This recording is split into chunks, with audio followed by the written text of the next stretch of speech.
tes tourneurs sur bois et tu galères à avoir des gouges qui coupent, ce que je peux comprendre. Tu as investi dans un tour et un set de gouges et tu as déjà dépensé pas mal. Et je peux comprendre que tu n'aies pas nécessairement le budget pour tout de suite te payer une meule à eau. Je suis passé par là aussi et je crois qu'on est bon nombre à être passé par là. Moi aujourd'hui, ce que je te propose, c'est de faire une vidéo complète pour te montrer les alternatives à un affûtage avec la meule à eau. Je vais parler des choses à faire, à ne pas faire, les forces et les faiblesses et les limites de ma méthode. Maintenant que j'ai introduit le sujet, je vais déjà commencer par parler du matos que je propose d'utiliser. Et ensuite, je développerai un peu plus. Le matos, c'est des cartes diamantées. Ces cartes diamantées, tu vas les trouver sur des sites relativement low cost. Je ne te dis pas d'acheter des cartes diamantées à 70 € la carte, mais plutôt un set de cartes qui va coûter entre 7 et 15 € en fonction de l'endroit où tu vas l'acheter. Tu vas aller sur des cartes diamantées, sur des grains relativement gros, parce qu'on est en train d'affûter des gouges et pas des ciseaux à bois. Donc moi, j'ai des cartes qui vont de 200 à 800, pour cet exercice-là, 200, 400, 600, 800. Tu peux aussi utiliser des pierres japonaises. Les deux pierres japonaises que j'ai là, ce sont des grains assez fins, parce que je les utilise pour mes ciseaux à bois et mes rabots. Mais ça peut faire le job, c'est même très bien le job. Ça coûte entre 7 et 15 € en fonction de l'endroit où tu vas les acheter. Là aussi, moi, je suis sur des pierres low cost. Elles font plutôt du bon boulot, j'en suis content. On peut même envisager, dans une certaine mesure, d'utiliser la bonne pierre à affûter les faux de papier. Pour ce qui est des cartes diamantées, moi, ce que je te conseille, c'est de la placer sur un bout de bois, de préférence classe 4, avec un petit bout de scotch double face. Ça améliorera la tenue sur la surface où tu vas le positionner. Ça te permettra de le mettre dans un bac et d'éviter de tout mouiller. Ce serait dommage de mouiller et d'abîmer ton établi ou la zone où tu travailles. Et encore mieux, de te placer sur un tapis caoutchouté s'il peut être étanche. Ça peut être encore un bonus. Pour tout le travail d'affûtage, il te faudra de l'eau. Équipe-toi d'un petit vapeau pour mouiller tes zones. Et si tu peux, ça ne doit pas être compliqué de trouver un petit bac pour tremper les choses. Ça, c'est pour le matos, on y reviendra au fur et à mesure. Dans le matos connexe, je te propose d'utiliser des petits supports d'affûtage ou un petit support d'affûtage qui sert traditionnellement à affûter les rabots ou les ciseaux. Là aussi, c'est un premier prix. Celui-là, il a coûté moins de 3 € et il fait parfaitement le job. Je ne dis pas d'acheter du bas de gamme, parce que dans la plupart des cas, ça ne fait pas du bon boulot. Mais là, pour ce genre d'alternative, croyez-moi, c'est redoutablement efficace et suffisant. Sans transition, je vais vous parler des gouges qu'on va pouvoir affûter avec mes solutions et celles qu'on n'aura pas affûtées. Donc, on va parler des gouges de type plane, bédane et grain d'orge.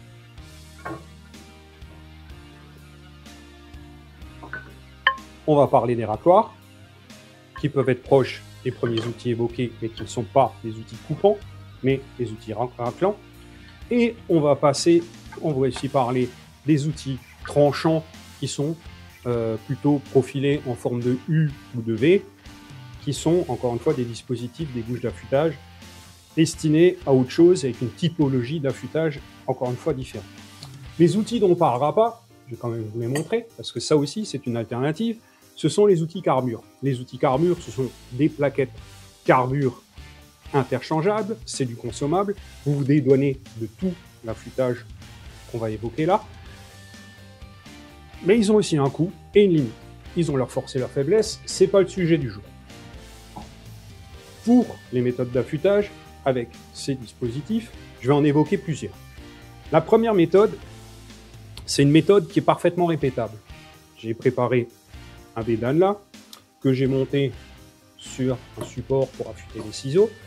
Et pour l'affûter, vous aurez tout simplement à le placer soit sur votre plaque diamantée. Moi, j'affûte au 200 là pour la démonstration. Vous allez le placer dans votre dispositif, penchant vers le bas, et vous allez essayer d'avoir la surface de votre bédane,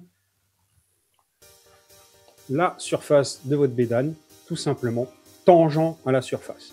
Vous le bloquez légèrement parce que vous restez sur un montage glissant dans un premier temps. Vous l'essuyez.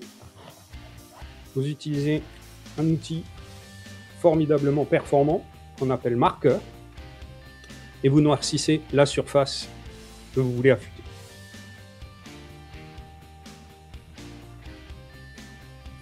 Quand vous avez fait ça,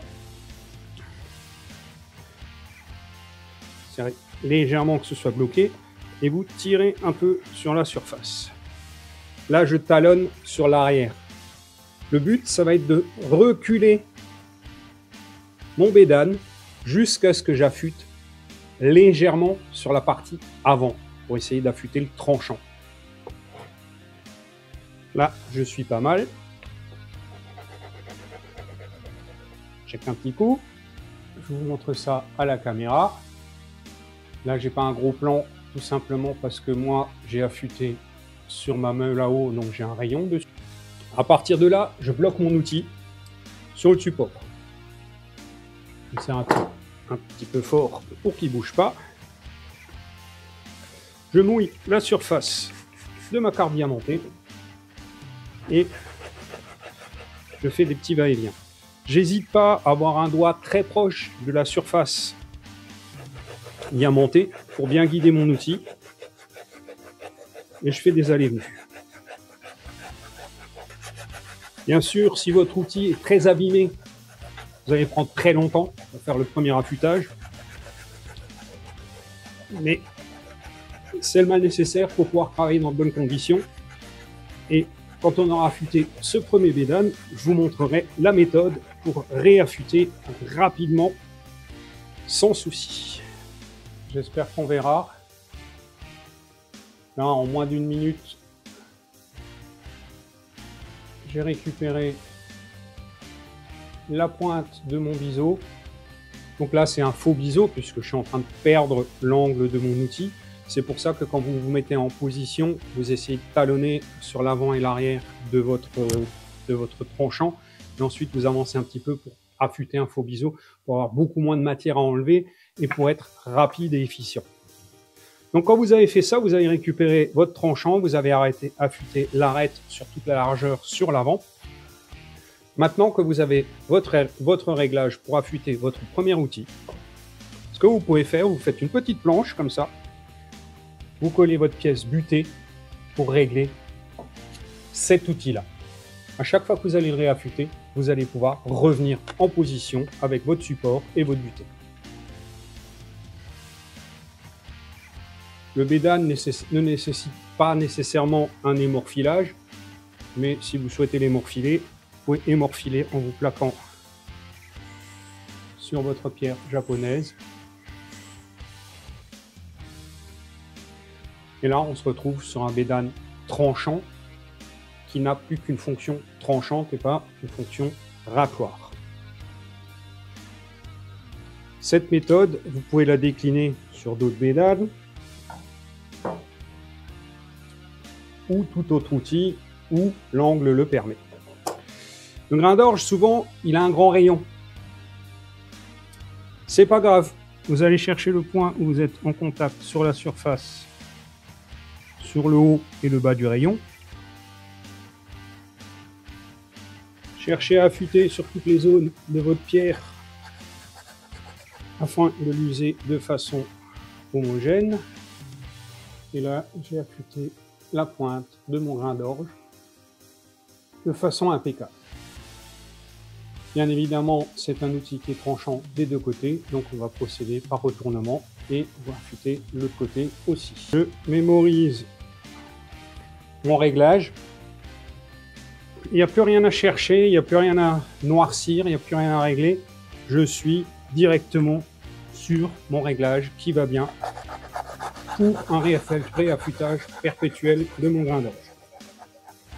À partir du moment où mon tranchant est parfait, vous pouvez arrêter l'opération. Bien évidemment, s'il y a des impacts ou quoi que ce soit dedans, il va falloir affûter jusqu'au retrait complet des dégâts. Pour la démonstration de l'émorphilage, petite quantité de morphile, un bout de cuir de récup, il n'y a rien à acheter. Et vous pouvez le faire là, même dans la main.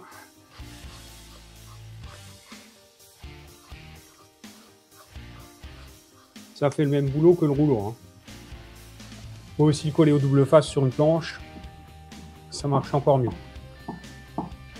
Et là, croyez-moi, il coupera tout aussi bien, y compris le bédane, qu'un travail sur la meule à eau. Les outils avec des coupes en biais. Là, on va atteindre la limite du système. On va pas affûter la pointe. Je veux dire, le système, il est perpendiculaire. Alors, vous avez l'alternative, effectivement, de vous fabriquer un petit outillage avec une plaque en bois, un angle fixe qui correspond à celui-là de votre plane, et de mettre une petite plaque en opposition avec un trou oblong pour la bloquer, et vous glissez tout simplement dessus, même si vous n'avez pas le rouleau, ça peut faire le job. Sur le long terme, en tout cas, vous pouvez vous fabriquer des outils. Moi, les planes, que ce soit à la meule à eau ou sur le dispositif à main, je les affûte à la volée. Je les affûte en bombé. Bon, je mets mon doigt sur la gouge, sur la plane. J'en ai une autre ici, oui, par exemple celle-là. Et embuté, le manche embuté contre mon avant-bras. Et là, j'affûte comme ça. En tirant. Et je suis un peu la courbe. Et quand je vois sur ma surface de pierre à affûter ou ma surface diamantée, l'eau qui refoule, c'est que je suis sur la pointe. Et vous le verrez facilement visuellement, et vous procédez par retournement. C'est la méthode 1. Ensuite, vous pouvez aussi placer votre biseau sur la plaque, vous soulevez. Quand vous voyez l'eau qui est chassée par le tranchant, c'est que vous êtes bon. Et là, vous essayez de vous bloquer autant que possible et vous translatez. Et croyez-moi, la méthode marche très bien. En fonction de votre dextérité, de votre confort, vous pouvez aussi fonctionner comme ça.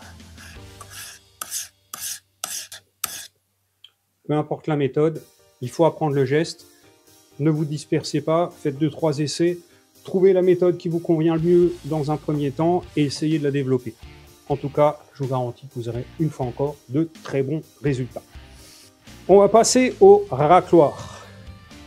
Les racloirs, contrairement aux outils qu'on a vus, ne sont pas des outils coupants. Les racloirs ont un morphile, la petite bavure qui est sur le dessus. C'est cette bavure-là qui doit rester présente et c'est cette bavure-là qui doit couper. Donc il vous faut avoir un tranchant net, bien évidemment, comme les outils coupants, sans impact, mais vous gardez le morphile. La méthode sera la même.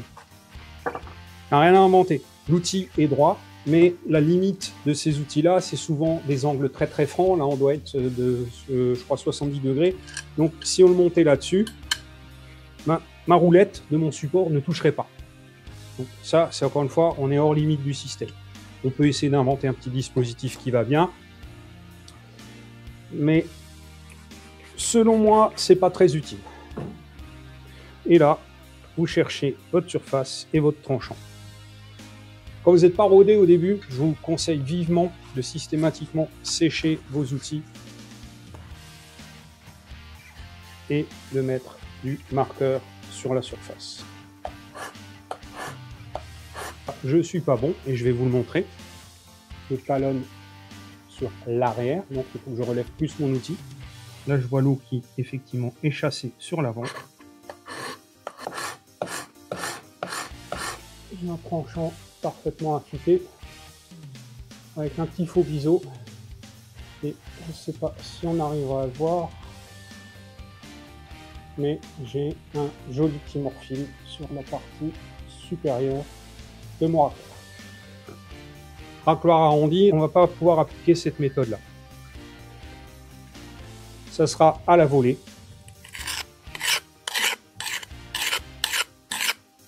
Et vous travaillerez. Vous pouvez aussi affûter celui-là à la volée, hein. C'est encore une fois la méthode qui vous convient. et vous travaillez en poussant.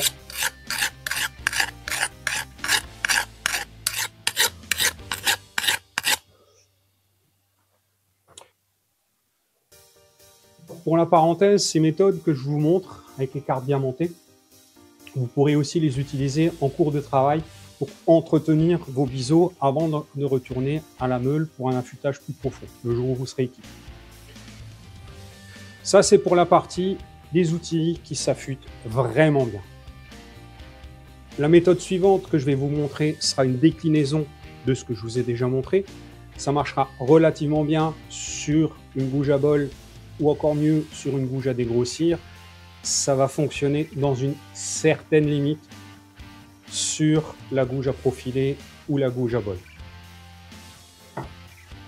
La méthode sera une fois encore la même. Vous choisissez votre grain et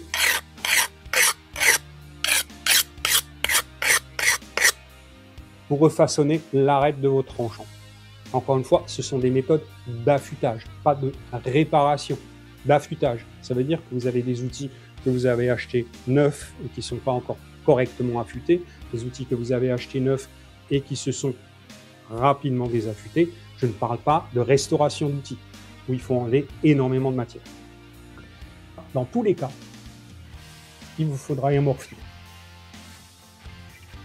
Et pourquoi hémorphiler? Tout simplement parce que le morfil étant une petite bavure et qu'on n'est pas sur un racloir, si cette petite bavure tombe lors de l'usinage, le morfil va craquer. Et le craquement du morfil émousse naturellement votre tranchant. Donc il vous faudra aller sur cette surface avec votre cuir et vous polissez jusqu'à disparition complète du morfil. Il n'y a pas d'interdit du moment que vous polissiez de l'arrière vers votre tranchant. Évitez d'aller dans l'autre sens et de vous couper les doigts. Je vous propose un petit plan B. Vous prenez du papier à poncer de carrossier et ça peut faire tomber votre morfil. Prenez le grain le plus fin possible. Ce n'est pas un substitut à l'affûtage, mais une solution d'émorfilage. Pour ce qui est de la gouge à bol, l'exercice est le même, mais le profil étant plus complexe, l'exercice de réaffûtage sera un petit peu plus compliqué. Il vous faut aussi un ciseau à bois et systématiquement, quand vous affûtez vos gouges, profitez-en pour affûter vos ciseaux à bois. Conclusion rapide, tout ce qui est pédane, plane, grain d'orge, racloir, vous allez obtenir très facilement des résultats d'affûtage tout aussi probants que sur une meule à eau. La limite, ça sera la réparation. Si vos outils sont fortement dégradés, vous allez prendre un temps fastidieux pour les remettre en état avec cette méthode-là. Mais en termes d'affûtage, vous n'allez pas être mécontent du tout. En termes d'affûtage des outils que je qualifierais coupants incurvés, vous allez faire un affûtage à la volée, ça sera un tout petit peu plus délicat en termes de prise en main de l'affûtage, mais vous allez arriver à avoir des résultats assez qualitatifs quand même, si toutefois vos outils sont en bon état. Je ne pense pas qu'on puisse envisager une réparation de ce type d'outil avec cette méthode-là, et surtout, il ne faut pas oublier l'émorfilage dans cette typologie d'outils. Ce que je voulais rajouter, c'est que si vous avez acheté ou reçu ou trouvé dans un kit des outils de type Lidl ou Parkside ou je ne sais trop quoi d'autres, ben vous les jetez directement à la poubelle parce que vous ne ferez rien de bon. Vous allez les affûter, vous allez commencer à les utiliser et ils seront désaffûtés tout aussi rapidement. La méthode est déjà pas chère, vous allez vous en sortir pour une vingtaine, trentaine d'euros en fonction de ce que vous allez vous offrir, mais vous allez apprendre à connaître vos outils, vos tranchants, à savoir et à voir de quelle manière ils sont faits. Vous allez vous les approprier, ça va vous apprendre à mieux tourner, mais aussi à être sensible au travail que vous faites, à ne pas travailler comme un bourrin et essayer de préserver vos outils. Et ça, c'est important. C'est important dans la réalisation. Dans le principe, on dit toujours qu'il faut commencer au bas de l'échelle pour aller au plus haut niveau. C'est bien joli d'avoir une superbe meule à eau dès le départ et d'avoir une méthode hyper déclinable pour un affûtage. C'est très efficient. mais à commencer sans la meule, vous allez aussi apprendre l'importance du tranchant, à essayer de les bichonner, à essayer de les améliorer au gré de vos affûtages, à savoir ce qui va bien, moins bien, et le moment où vous investirez, vous allez décliner tout ce que vous avez appris dans votre méthode d'affûtage sur la meule à eau, qui sera encore une fois d'autant plus efficiente à la sortie. J'espère que mon partage vous sera utile, qu'il vous aura plu. S'il y a d'autres questions, n'hésitez pas à commenter, je me ferai un plaisir d'y répondre et que je puisse vous proposer bon nombre d'autres partages autour de la technique du bois, la réalisation, du tournage, de la menuiserie et du outillage. À bientôt. Ciao, ciao.